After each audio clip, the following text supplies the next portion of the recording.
Good evening, Facebook friends. Wanted to do this Facebook Live to talk about recent events that have happened in Barcelona and what we can learn from them. And I'm just going to be a few minutes. I'll just wait a couple of seconds because I've just started this a little bit early. Um, it's something that is interesting and something that I want to talk about my thoughts about what has happened in Barcelona, etc. Now, I'm using a new app to do my Facebook Live, so if there are any problems or anything like that, please let me know. I'd appreciate if you'd like just give me a little like or a message so that I know that you're here, and also if you want to share this with any friends, please do so. So, as you know, this time last week, life in Barcelona was just going around normal. Everybody was going about their normal life. Tourists were about, locals were about having their dinner, doing a bit of late night shopping, whatever it may be. And little did they know that the very next day, which would be Thursday, obviously, a terrorist attack would actually happen in the centre of Barcelona. It's something that obviously we've become used to hear about terrorist attacks, and in Europe, obviously there's been a good is not the word, but there's been a number of terrorist attacks, and I guess it's something that we see on the news, and we don't believe that it would happen near us or to us. Now, the strange thing is, we were actually in Barcelona last Wednesday evening. We were in Barcelona and we were around by the Ramblas, etc. Because it's a nice part of the city. It's very touristic. There's always a lot of people. And within 24 hours, we were seeing news coverage of this incident that happened in Barcelona. And of course, there was conflicting information at first. A van had driven down Las Ramblas, etc. And nobody really knew what was going on. But looking at the pictures of Barcelona and looking at the videos of Barcelona on the news, it was very, very surreal. And surreal because this is the city that I love. This is the city that I live in. This is the city I found love in. And then suddenly something that we just see on the news that we're kind of distanced from happens on your doorstep. And happens in such an iconic part of Barcelona that everybody knows. So there was maximum exposure on this. And there was panic. There was, people didn't know what was going on. Were more things going to happen? And unfortunately, yes, in Cambrils, which is probably about an hour and a half away from where I was staying, there was also another terrorist attack. Now, on Tuesday, we went down to have a look at La Rambla, and it was quite an emotional affair, I have to say. And you'll see a couple of pictures here that I've just put up on the screen, and you'll see there the candles. Now, this first picture here, this is one of the areas where Barcelona Football Club, when they go to celebrate their wins, everybody goes there. And they say if you drink from water from that fountain, you'll stay in Barcelona. So it was very poignant. And all along the Rambla, there were dots of these shrines where people had lost their lives. And the one thing I noticed when we went into Plaza Catalunya on Tuesday evening, it seemed to be very subdued, very quiet. There were still a lot of people around, and the tourists were around, and the tourist buses and everything, but there just seemed to be a silence that I haven't heard in the centre of the city. And as we approached the La Rambla, we saw lots of people gathered around in silence, just looking at what people had left. And it was a very sad occasion, and I have to say I did shed a tear because it's just something that you never expected would happen, and suddenly you find terrorism on your doorstep. And you'll see people have left various plaques and various um, messages like, love for all, odio para nadie, is love for all and hate for nobody. And these came from Muslim groups, they came from tourists, they came from locals, etc. And what I did like is people just left messages, and they just left their thoughts, what they felt. They left teddy bears, they left candles, whatever it may be. They left flowers, and everybody was just very subdued. And I think the one thing that struck me so much about this was, I saw a man with a placard, who initially I thought was begging for money, and then I read what it was, and I think this moved me the most. And it was a guy with a placard, and he said, "I'm a Muslim. I'm not a terrorist." And he said, giving free hugs of love and support. And I thought it was very, very poignant, because the problem is that when something like this happens, people label all of such a group are X, all of such a group are Y, and we tend to label people with this grouping. We put them into a box. And this guy was saying, look, the Muslim religion, Islam, etc., this is not what it's about. Now, I don't know much about that. I'm not going to discuss religion, because I saw other things down on La Rambla that people had put like verses from the Bible, etc. And to me, it wasn't appropriate. What was going on here was wishes and comments that people were putting, but I don't think it should be turned into anything religious, because that's not what this is about. And this is what causes many of the problems in the world, which is religion. So it was very moving. It's hard to think that then, actually on Monday evening, they found the perpetrator of this incident, the van driver, and he was basically probably about 5 miles away from where I was in my wife's village. And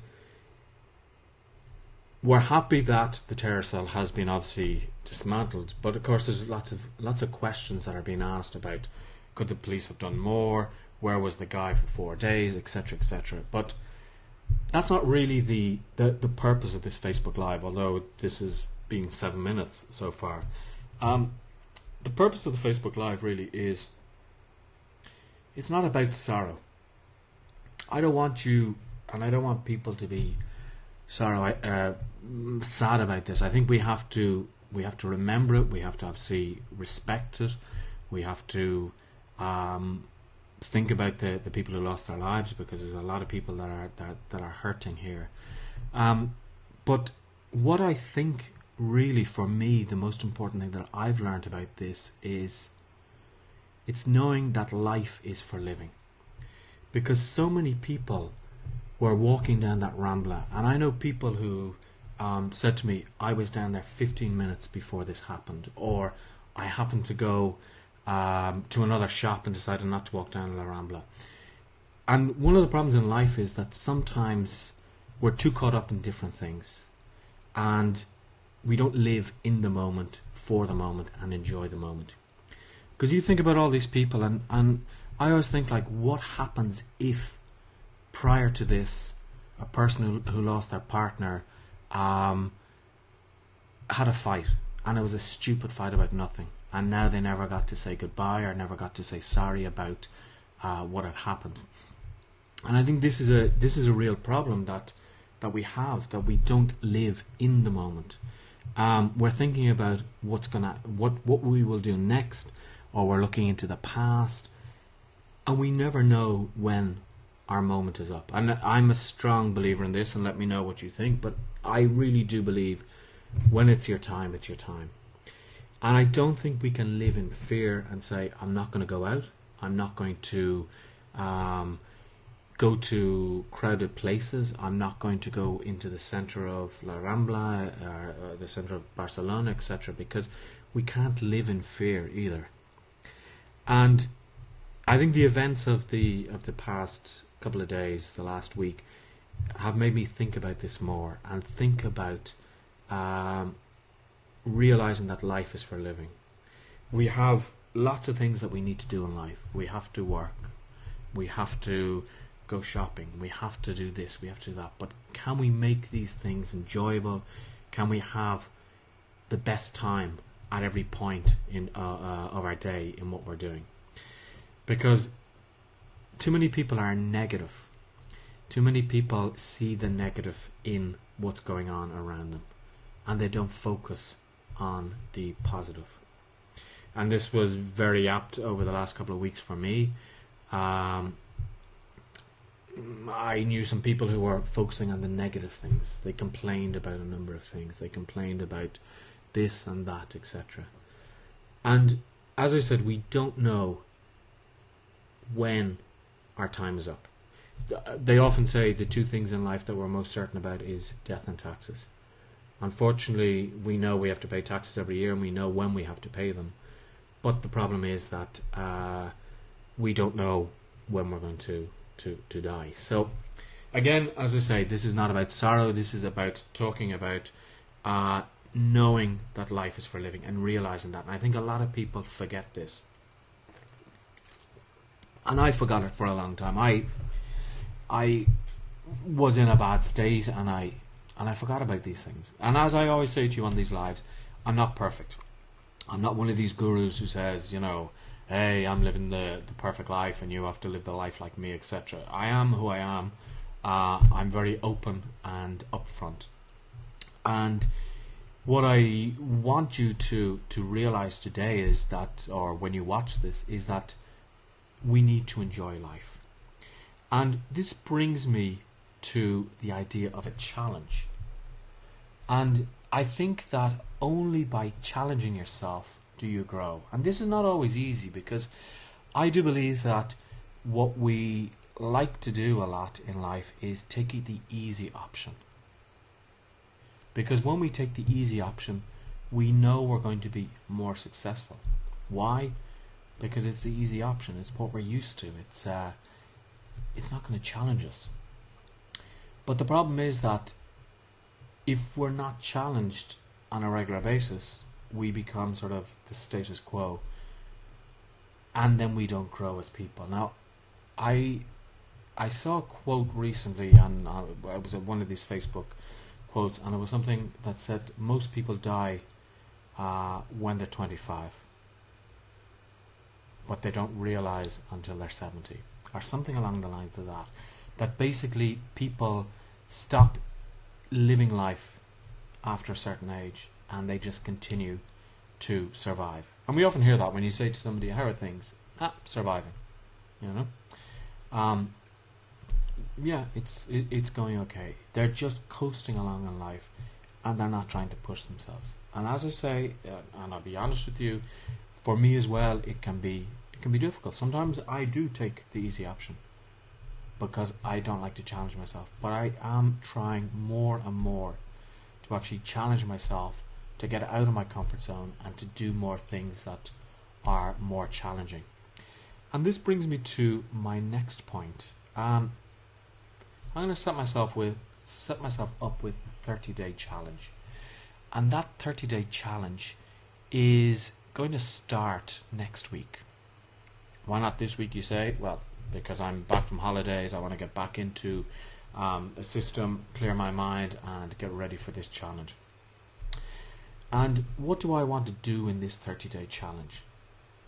Well, I want to start on the 4th of September, and I want to start eating healthier. Now, of the past 7 weeks, it's been summer. I had my daughter over here. There was lots of extra food in the house, lots of goodies, lots of processed food. We met friends, we went out, and I didn't eat as healthily as I could have. So my aim, and I've started, this part I've started today, is to eat healthier, to try and cut out a lot of processed food, to try and cut out a lot of bread, etc. I also want to exercise more. I want to make sure that I reach a certain amount of steps every day.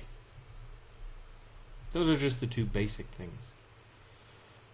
I want to be more grateful for what I have. And I want to be and show more gratitude for the people around me, for the things that I have, for the life that I have. And this is one of my challenges. And welcome if you've just joined us. Please do let me know that you're here. Give me a little thumbs up, etc.